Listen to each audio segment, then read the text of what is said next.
যে আমরা জানি যে হার্ট অ্যাটাকের ঝুঁকি সমগ্র বিশ্বের সঙ্গে বাংলাদেশেও বেড়েছে এবং চারদিকে আমরা যদি একটু কান পেতরি তাহলে শুনছি যে উনি হার্ট অ্যাটাকে আক্রান্ত হয়েছেন, মৃত্যুবরণ করেছেন এরকম। এবং কার্ডিওভাস্কুলার ডিজিজ হচ্ছে আমরা নন কমিউনিকেবল ডিজিজের মধ্যে মৃত্যুর হারের মধ্যে সর্বোচ্চ পরিমাণ।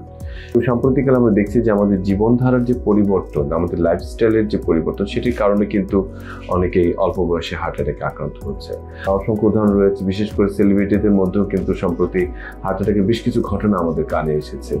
বয়স কিন্তু খুব বেশি ছিল না, এই 35-এর কোঠায় করে। যাদের হার্ট অ্যাটাকের ঝুঁকি কাদের রয়েছে, যাদের ফ্যামিলি হিস্ট্রি রয়েছে, যে বাবা মা ভাই বোন যাদের হার্ট অ্যাটাকের ইতিহাস রয়েছে, তাদের কিন্তু এই আওতায় আনতে হবে।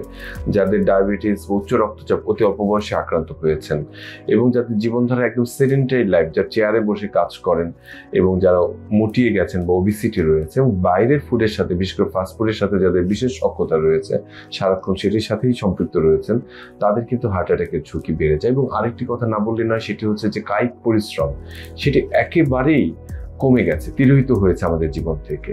আমরা কিন্তু এক কদম হাঁটতে এখন কুণ্ঠিত বোধ করি এবং সেই কারণে কিন্তু হার্ট অ্যাটাকের ঝুঁকির পরিমাণ অনেক বাড়ছে। হার্ট অ্যাটাক কিন্তু হঠাৎ করে হয়ে যায় না, এর আগে থেকে কিন্তু কিছু সিগন্যাল দিয়ে থাকে। যে কারো কোনো ফ্যামিলি হিস্ট্রি, যেটা বললাম, কারো কোনো অসুবিধা হচ্ছে, যে সিঁড়ি বেয়ে উঠতে দেখা যাচ্ছে যে একটু কষ্ট হচ্ছে, অনেক দূর পথ হেঁটে যেতে পারতেন, এখন অল্প একটু গেলেই হাঁপিয়ে যাচ্ছেন, এই ধরনের সমস্যা যারা ভুগছেন, তাদের কিন্তু একটা স্ক্রিনিংয়ের আওতায় আসা উচিত। অন্ততপক্ষে বছরে একবার যদি নিজের হার্টটিকে আপনার পরীক্ষা করান। আমাদের অনেকগুলো টুলস রয়েছে, একটা নর্মাল যেটা ইসিজি বা ইকেজি বলি, সেটা কিন্তু হার্টের অনেক ইনফরমেশন দিতে পারে।